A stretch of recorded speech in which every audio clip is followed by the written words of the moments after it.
Disney World has always had rules and codes of conduct, but oftentimes the cast members look the other way. Well, not anymore. I'm Don from Eat Sleep Disney, and after hundreds of trips and a team that includes former cast members, today we're breaking down the 20 rules Disney's actually enforcing right now.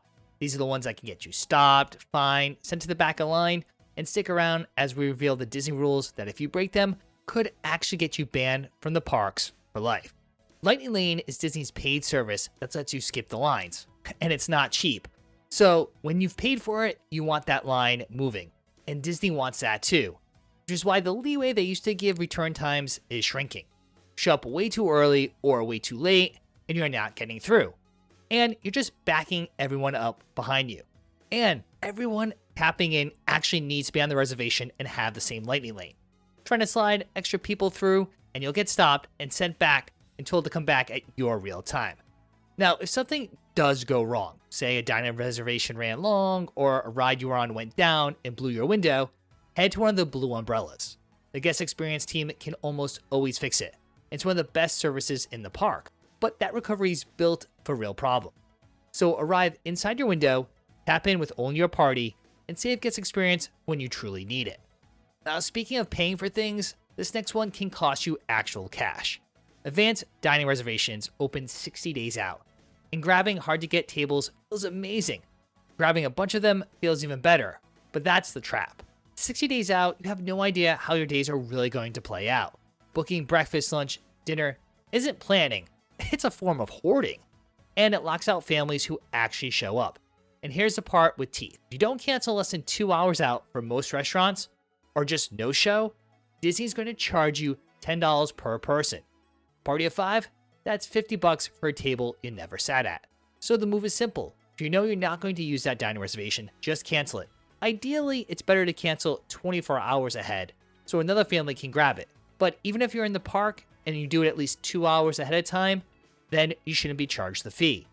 Back in grade school, no one liked anyone who cut lines. So why do you think people are going to like a line cutter, especially when you're in Disney World? However, there is a fair version and an unfair version, so let's be clear about what we're talking about.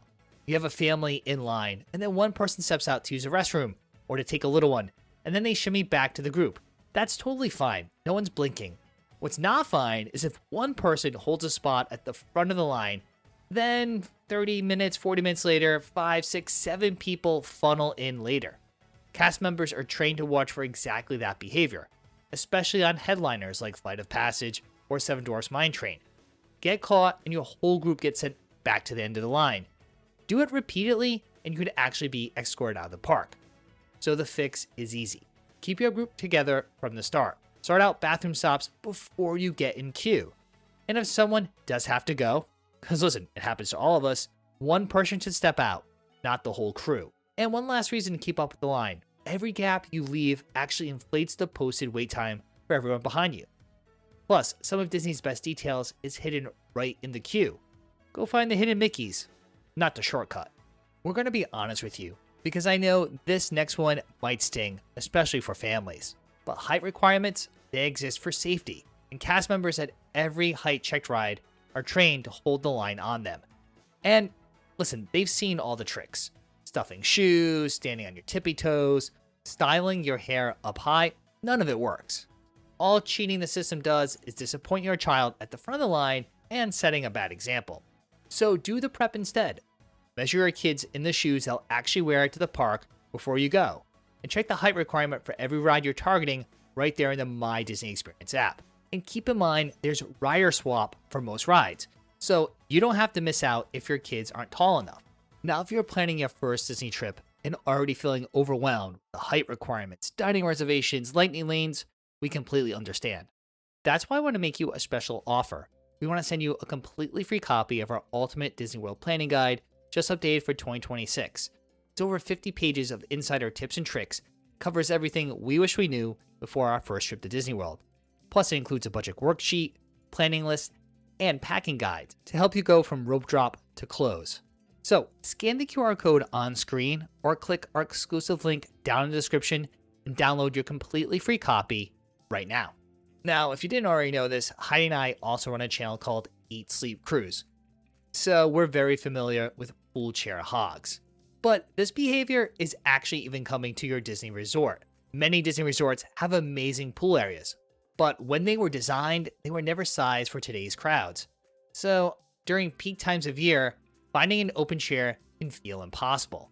Now add that families that hold 6 chairs for 4 people, with 2 of them, they're still over at Epcot Guardians line. Pool chairs for guests who are actually at the pool. At the busier resorts, staff do watch for it. And unattended chairs, draped in towels, don't stay saved for long. Your stuff can get gathered up and set aside so someone who's actually at the pool can sit down and use the pool chair. So this rule is simple. 1 chair per person, and only for people who are at the pool right now. Want good spots as a group? Come down together and get there early. First come, first served works great, as long as you're actually there. Listen, I'm a grown adult, and I know I shouldn't be running at Rope Drop. We all want to get to Slinky Dog Dash or Rise of the Resistance the second the ropes drop. Well, let's do it without turning it into a stampede. There's nothing wrong with a fast, purposeful walk and a set route, but running, pushing, causing crowd chaos to be a few people ahead, definitely not worth it.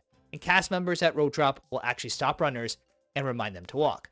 The best way to ensure you're as close to the front of the line as possible is know your route and keep your group together. You know this one as well. Someone goes from a full walk to a dead stop in about half a second, and everyone behind them has to swerve or pile up. Disney's walkways are some of the most crowded real estate on the planet, and keeping the crowd moving matters. You spot something cool, and you should. The Imagineering details is half the fun. Pull off to the side first. Same goes for strollers and kids. If someone needs water, a snack, or just a minute, step off the main path before you tend to it. Now, if you're heading to Disney World with kids, and we suspect many of you are, there's some stroller etiquette that you need to know before you go. First, make sure to always park your stroller in the designated stroller areas marked at nearly every attraction. Leave it along a walkway or a curb, and the cast members will move it. And when you come off the ride and it's not where you left it, the first jolt of someone stole it is a panic you don't need. It also burns your time hunting for it on the way to your next lightning lane. Second, when on Disney's transportation, in particular the bus, have it folded and ready before you board. Nobody enjoys wrestling a double stroller, but a whole line can't get on while you're folding.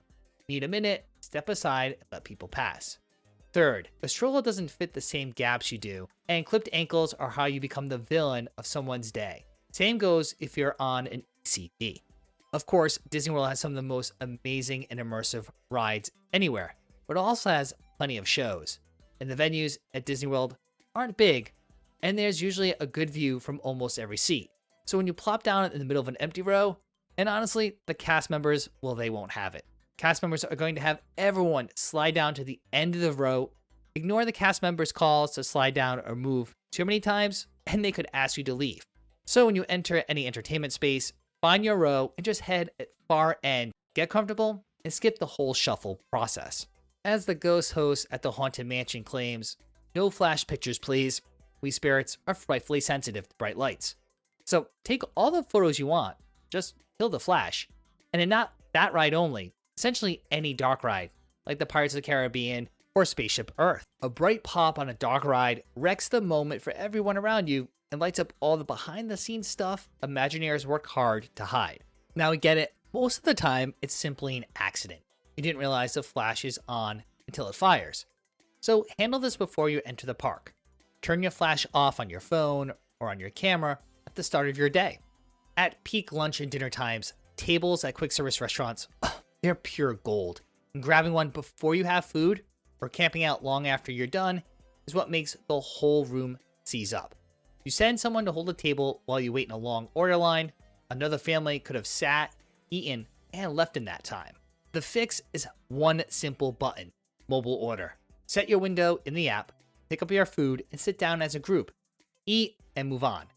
One of the best friction killers Disney has. If you're not using it yet, start this trip. Now this is a quick one, and it mostly has to do with the buses. But wait for everyone to get off before you pile on. Some of the folks getting off have strollers, wheelchairs, or scooters that take extra time and equipment.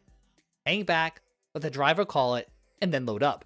Costs you maybe 10 seconds, and it keeps the whole day moving. Back at most Disney resorts, there are quiet hours. Quiet hours typically run from 11 p.m. to 7 a.m. every day. That doesn't mean you're locked in your room. It means keep it down when you're moving around the grounds, especially in the room hallways. Remember who's behind those doors. Families with little ones, and the early crew getting up for rope drop at Animal Kingdom are definitely not awake at midnight. Coming in loud after late night is the fastest way for the reason someone's whole next day starts rough. Meeting the characters is part of the magic of Disney World. Get the autograph book signed, get your photos, but there is a line. When the group of 8 in front of you has many to 10 solo poses, after a full round of individual shots, the queue backs up fast. Everyone behind is watching their afternoon tick away. Cast members pace these lines, and when the meet has clearly wrapped up, they'll gently move you along. So walk up with a plan. Who's in which photo? Who's getting signed? And you'll get everything you came for without any awkward nudging. Everything runs through the My Disney Experience app now, so it's easy to spend the whole day with your head down looking at your phone. But if you're buried in your phone, it's one easy way to block the walkway or miss the stormtroopers walking right past you and holding up the flow without realizing it. Check the app when you need it, then put it away and actually be in the park you paid a fortune to stand in. Alright, we're all for a little controversy here. Plenty of families are guilty of putting kids on their shoulders.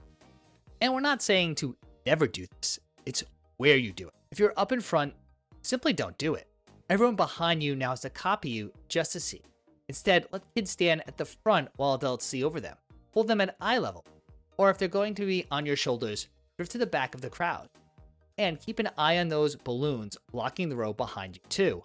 A little courtesy for the guests around you can go a long way. Listen, we get it. You've ridden these rides 100 times, and you know the script by heart. But don't forget, there are plenty around you who this might be their first time experiencing something like the Haunted Mansion or the Indiana Jones Stunt Spectacular. So it's their first time.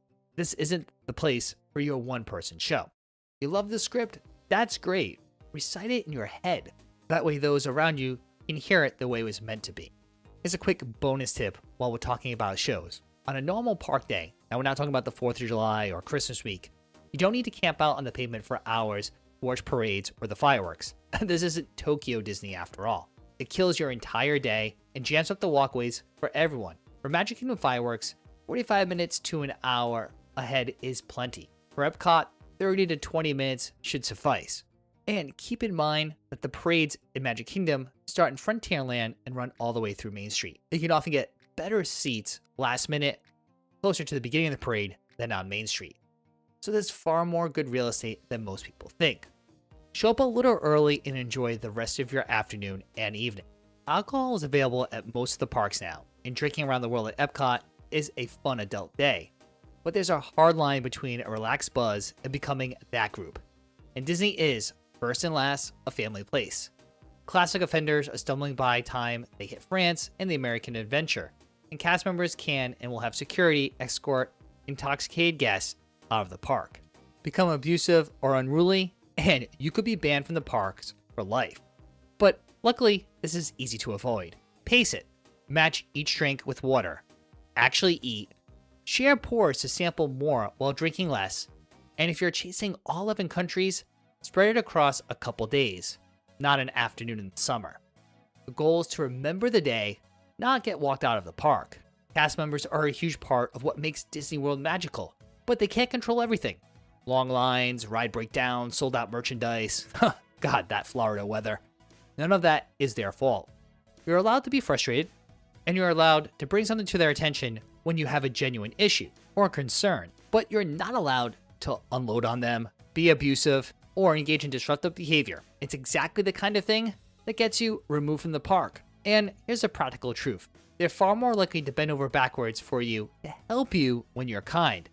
Listen, ride breakdowns, they do happen. And when they do, you wait for a cast member to walk you off.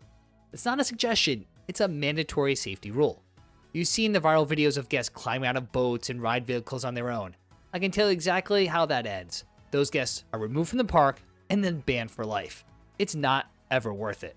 Sit tight, let the cast members do their job, and here's the best part. They'll usually hand you a redemption ticket, skip the line on another ride, or for that same attraction later in the day. Now here's a bonus rule, and it might save you more time and money than anything else on this list. When you book your Disney vacation, don't book it directly with Disney. Here's why. When you work with an authorized Disney vacation planner instead, it costs you absolutely nothing. You get the same room, same tickets, and the same prices. The difference is you've got an expert in your corner handling the reservation, keeping the whole plan straight, and watching for discounts after you book and reapplying them so you're not leaving money on the table. Now, Heidi and I are not travel advisors, and that's why we partner with Mousefan Travel.